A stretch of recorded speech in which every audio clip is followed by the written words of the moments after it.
प्रधानमंत्री धन धान्य योजना जो है उसको बता दें कि मंजूरी दे दी गई है, जिसमें लगभग 1.5 करोड़ से भी ज़्यादा किसानों को इसका फायदा पहुंचेगा।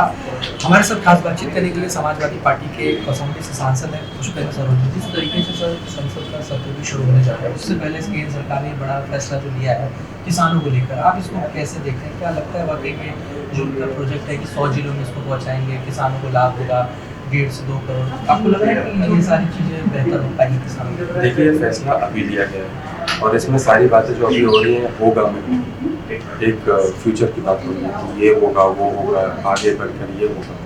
लेकिन अब हमको वेट करना पड़ेगा। जिस तरीके से सरकार ने ये फैसला तो लिया है, क्या सच में उन वंचित लोगों तक ये लाभ पहुंच पाएगा?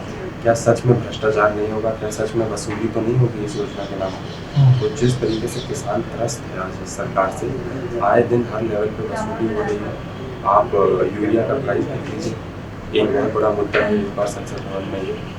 और जिस तरीके से किसान अभी भी बैठा हुआ है, छोटे छोटे आंदोलन कर रहा है, ये बहुत बड़ा आंदोलन तो खैर नहीं हो पा रहा है, लेकिन अपने तौर पे अपने महासभा लगा रहा है, छोटे छोटे सभाएँ लगा रहा है, लोगों को जोड़ रहा है। तो मैं तो समझता हूँ कि किसान अभी भी त्रस्त है सरकार से, लेकिन जो योजना है यही हम कामना करते हैं कि ये सच में लाभ पहुँचा पाए उन लोगों तक जो तक लाभ के लिए एक्चुअली में हकदार है। जी सर, जिस तरीके से एक और मुद्दा है, जैसे यूपी की बात करें जहाँ स्कूलों को लेकर बहुत सारे स्कूलों को जो मर्ज करने की बात कही, जो सरकार ने बोला, इस पर भी सवाल समाजवादी पार्टी आप लोग की तरफ से कहा गया कि शिक्षा व्यवस्था को बेहतर नहीं किया जाए, बल्कि उसको एक तरीके से और खराब करने की कोशिश है।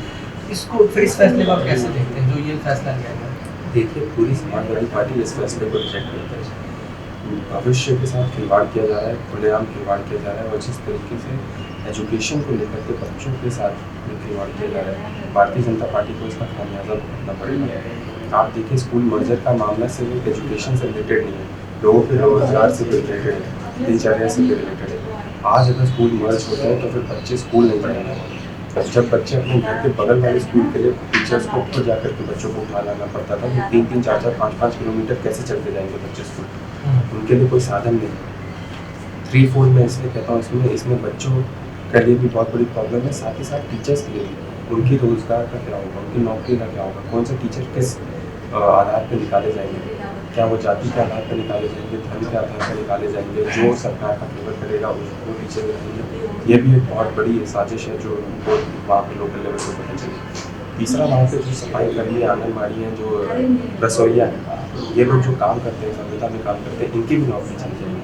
तो ये पूरे परिवार को ख़त्म करने के रूप से अगर आप देखिए तो पूरे परिवार को खत्म करने की योजना है। बच्चे से लेकर के, पिता से लेकर के माता तक, जो जिस तरीके से रोजगार पा रहा था, शिक्षा पा रहा था, इस पूरे डिसीजन ने पूरे परिवार को उजागर करने का काम किया है। बहुत से ऐसे फैमिलीज हैं जो बहुत त्रस्त है इस डिसीजन से। जी, एक मामला जो धर्मांतरण का देखा गया यूपी के अंदर, जो एक बाबा थे शामगुरु बाबा, उन्होंने कैसे नाम बदल के ये अलग अलग उनका नेटवर्क जो है पाया गया है, उसमें लगभग 14 से ज़्यादा ईडी ने छापेमारी भी की है।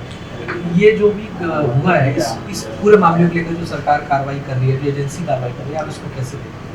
देखिए, धर्मांतरण का मामला, हालांकि मुझे इसके बारे में जानकारी कम है, लेकिन मुझे जो लोग वहाँ पर बताते हैं इसमें बहुत से लोकल ऑफिसर्स भी इन्वॉल्व हैं। अगर इसकी ज़्यादा जांच की जाएगी तो मुझे तो लगता है कि निष्पक्ष जांच हो जानी चाहिए सेंट्रल बॉडी से, और इसमें पता चल जाना चाहिए कौन कौन लोकल ऑफिसर्स हैं, कौन कौन लोकल गवर्नमेंट से इन्वॉल्व लोग हैं जो इसमें इन्वॉल्व हैं।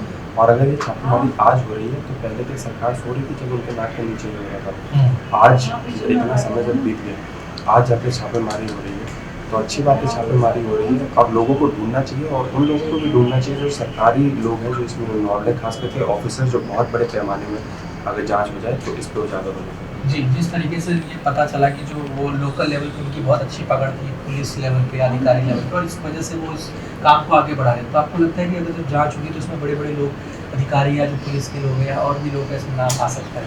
देखिए, वाकई में बता रहा हूँ कि लोकल लेवल तो पकड़ रहने से ज़्यादा कोई फर्क नहीं पड़ता जब तक ऊपर बैठा हुआ कोई इंसान आपका संरक्षण ना करे। तो लोकल लेवल तो इसमें लोग बहुत से इन्वॉल्व थे ही, लेकिन वो मुझे लगता है कि जानकारी मिलनी चाहिए और स्पष्ट करना चाहिए लोगों को कि ऊपर बैठा हुआ कौन इंसान थे जो गवर्नमेंट से डायरेक्ट रिलेटेड थे, जो इनका संरक्षण कर रहे थे, जो ये जिनके नाक के नीचे ये सब हो रहा था और जो खुलेआम इस चीज़ को होने दे रहे थे। तो अगर आज जब जांच हो रही है तो इस निष्पक्ष जांच हो और सबको पकड़ा जाए जो इसमें दोषी है। जी, आखिरी सवाल है मेरा, जिस तरीके से अभी एक विवाद अभी निकल कर आया जिसमें कथावाचक जो है अनिरुद्धाचार्य और अखिलेश यादव का जो बातचीत हुई है उसके बाद अब उन्होंने पलटवार किया है। अनिरुद्धाचार्य ने बोला है कि वो एक राजा रहे हैं यूपी के, मतलब मुख्यमंत्री रहे, और उनका इस तरह का मेरे से अलग होना कहना कि अब हम लोग के रास्ते अलग अलग हो गए, तो एक राजा को ये सही नहीं, अच्छा नहीं होता। और क्या वो यही चीज़ मुसलमानों के लिए बोल सकते हैं? उन्होंने इस तरह की बात कही कि वो सिर्फ हमें इस तरह की बात बोलती है, लेकिन क्या दूसरे धर्म को ये बोल सकते हैं कि रास्ते अलग अलग, इस तरह का उन्होंने टिप्पणी की है? अनिरुद्धाचार्य जी को ये स्पष्ट करना चाहिए कि जो माननीय राष्ट्रीय अध्यक्ष अखिलेश यादव जी ने उनसे पूछा वो उनके फील्ड का ही ज्ञान है। जब वो पहली बार बता ही नहीं पाए कि जब पहली बार कृष्ण जी को सौंपा गया तो उनका नाम नंदलाल दिया, और वो बोल रहे थे कि बहुत सारे नाम है, बहुत सारे नाम है, इतने बड़े कथावाचक हैं, इतना ज्ञान है, तो एक बेसिक से क्वेश्चन का आंसर नहीं दे पाए। तो ये कोई हिंदू मुस्लिम का मुद्दा तो है नहीं। वहाँ पे वो रोड पे मिले, उनसे एक ज्ञान की बात की, एक सवाल पूछा, उस सवाल का जवाब नहीं दे पाए जिसके बेसिक। तो फिर अब लोगों के सामने स्पष्ट हो गया है कि कौन किसके रास्ते में, किसका क्या रास्ता है। अखिलेश यादव जी हमारी पार्टी का समाजवाद का रास्ता है, सोशलिज्म का रास्ता है, लोगों को जोड़ने का, लोगों के प्रोग्रेस का रास्ता है, और मैं आचार्य जी का रास्ता तो नहीं बताऊंगा, वो लोगों के सामने ही आ गया। जी, धन्यवाद। तो हमने बातचीत करी समाजवादी पार्टी के सांसद पुष्पेंद्र सरोज से। वीडियो न्यूज़ में के साथ हिमांशु, तो वीडियो लिखकर